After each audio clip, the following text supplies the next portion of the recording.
Assalamualaikum warahmatullahi wabarakatuh.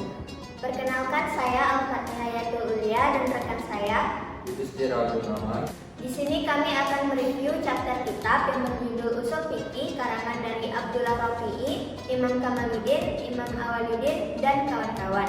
Di mana buku ini atau kitab ini diterbitkan pada Sya'ban 1432 Hijriah atau Juni 2011 Masehi. Diterbitkan oleh Darussalam Modern Islamic Institution, Gontor, Indonesia. Di sini kami akan membahas tentang Al-Quran sebagai sumber dalil dan hukum. Di sini kami akan membahas 4 pembahasan. 1. Pengertian. 2. Kehujahan. 3. Autentisitas Al-Quran. 4. Fungsi Al-Quran. 5. Hukum yang terkandung di dalam Al-Quran.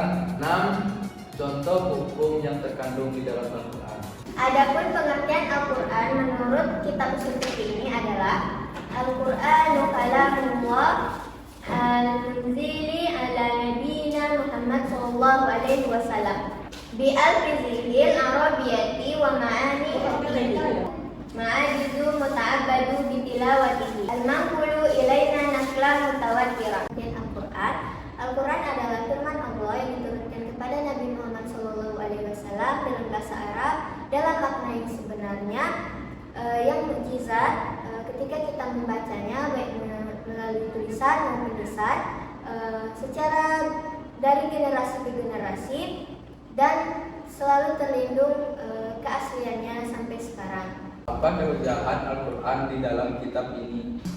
Adapun kehujahan Al-Quran dalam kitab ini adalah hujjatun ajma'ul muslimuna ala al-Quran hujjatun syar'iyyatun wa qanun wajibun ittiba' ala kulli muslimin wal muslimat wal burhanu ala annahu hujjatun huwa annahu min indillah wa burhanu ala annahu min indillah huwa ayyujizan nasa'an ayat bimislihi wa laysa hazal ijaz muntasiran ala nahiyati wahidatin wa innama ijazuhu min wujuhin kasiratin minha iktisaku ibaratu wa ma'anihu wa ahkamuhu wa nazariyatuhu ittibaku ayatu ala ma yasifuhu ilmi min nazariyatin ilmiyatin ikbaruhu biwaqa'i'a lam yaklamha ilallah fasahatu bi alfazihi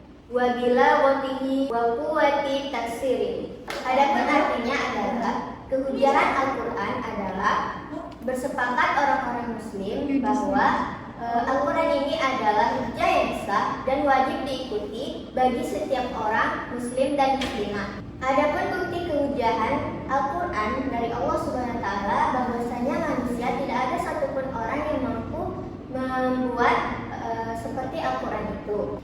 Dan mukjizat ini tidak hanya terbatas pada satu aspek saja, melainkan banyak sekali mukjizat-mukjizat yang terkandung di dalam Al-Quran itu. Di antaranya, yang pertama, konsistensi dari ungkapan, arti, hukum, pandangan, atau teorinya. Yang kedua, penetapan ayat-ayatnya itu sesuai dengan apa yang dikatakan oleh ilmu pengetahuan. Yang ketiga, mengkhabarkan bukti-bukti yang tidak diketahui kecuali Allah Subhanahu wa taala sajalah yang mengetahuinya.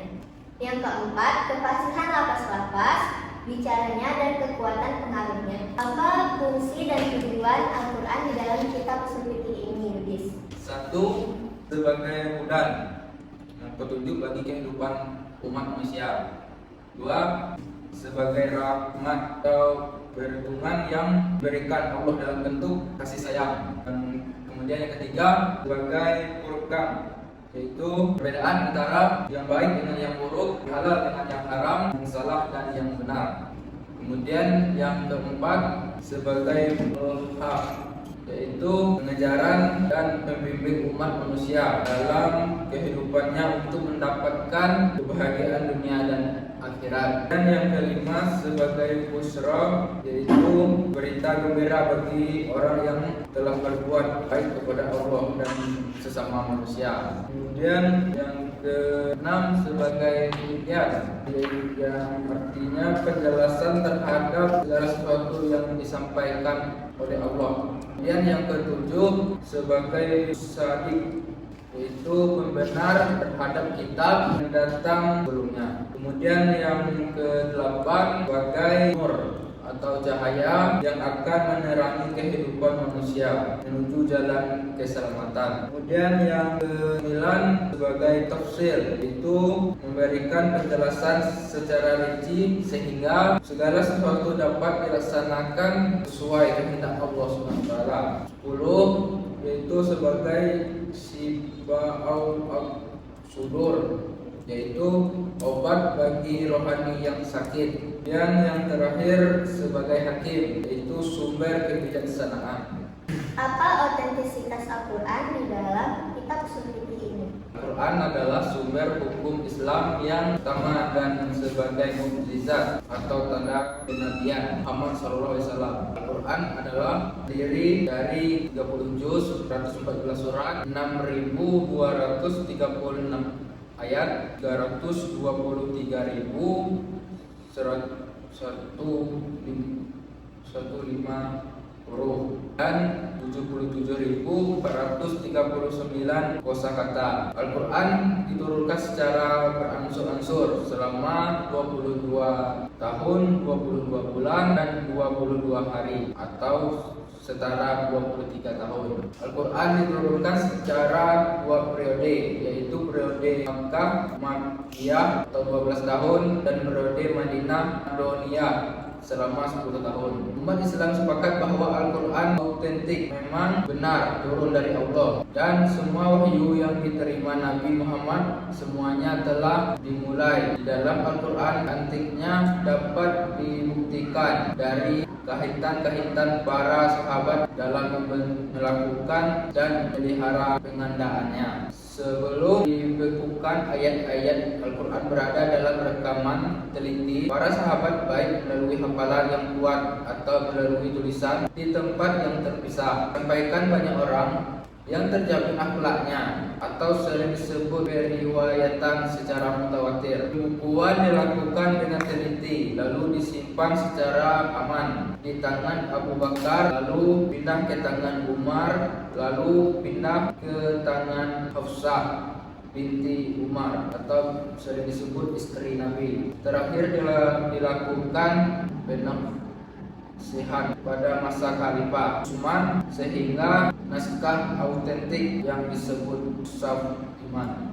Salinan dari Mushaf Imam disebarkan ke kota-kota besar. Adapun Al-Quran memiliki aspek-aspek mukjizatan, diantaranya 1. Al-Ijaz Al-Bahyani, yaitu mukjizat dari segi bahasa, meliputi pemulihan kata yang serasa atau sesuai dengan makna yang dimaksud. 2. Al-Ijaz Al-Ilmi, yaitu mukjizat dari segi ilmiah, meliputi tafsir yang bergerak ilmiah atau ilmu pengetahuan. Yang ketiga, Al-Ijaz Al-Tafsri, yaitu mukjizat dari segi penerapan yang bergerak ilmiah dan hukumnya. Yang keempat, Al-Ijaz Al-Ghaibi, yaitu mukjizat dari segi pemberitaan hal-hal gaib.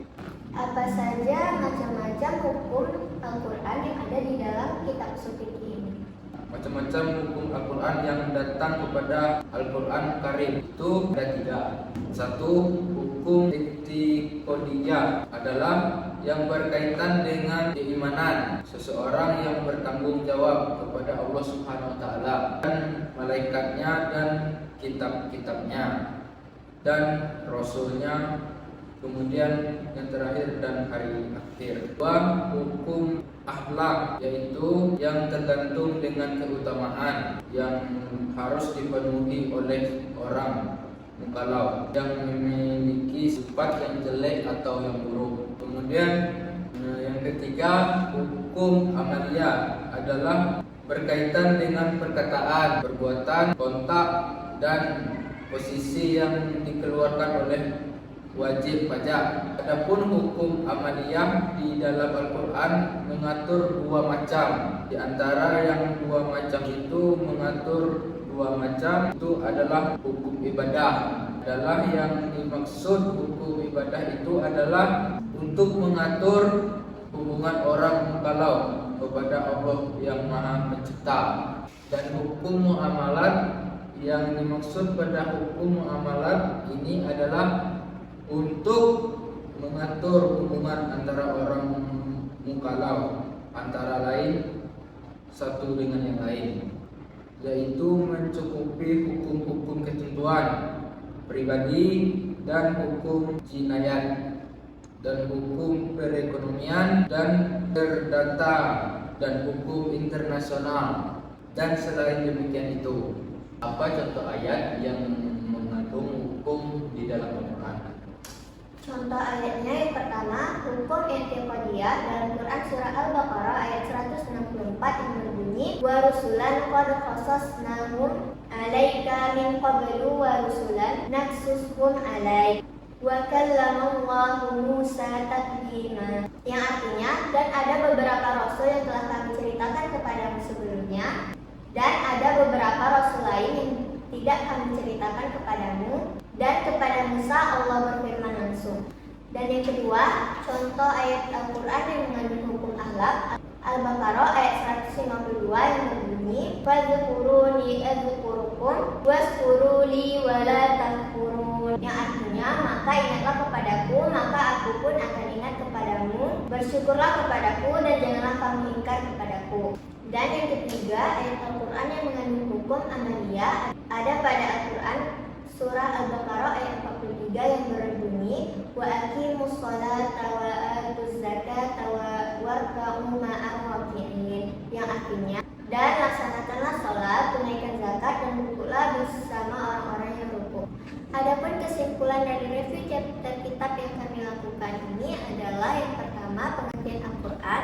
Al-Quran adalah firman Allah yang diturunkan kepada Nabi Muhammad SAW dalam bahasa Arab dalam makna yang sebenarnya, yang mukjizat ketika kita membacanya baik melalui tulisan maupun lisan, secara dari generasi ke generasi, dan selalu terlindung keasliannya sampai sekarang. Adapun keujian Al-Quran, para orang-orang Islam semua bersepakat bahwa Al-Quran adalah hujjah yang sah di dalam penetapan hukum Islam dan wajib diikuti oleh seluruh muslimin dan muslimat. Adapun fungsi dan tujuan Al-Quran menjadi hudan, rahmat, furqan, mau'izah, busyra, tibyan, mushaddiq, nur, tafsir, syifa, sudur, dan hakim. Adapun otentisitas Al-Quran, Al-Quran ini sangat otentik sekali, di mana Al-Quran ini mengandung 30 juz, 114 surah, 6.236 ayat, 323.015 huruf, dan 77.439 kosakata. Dan Al-Quran diturunkan selama 22 tahun, 2 bulan, 22 hari, atau digenapkan menjadi 23 tahun.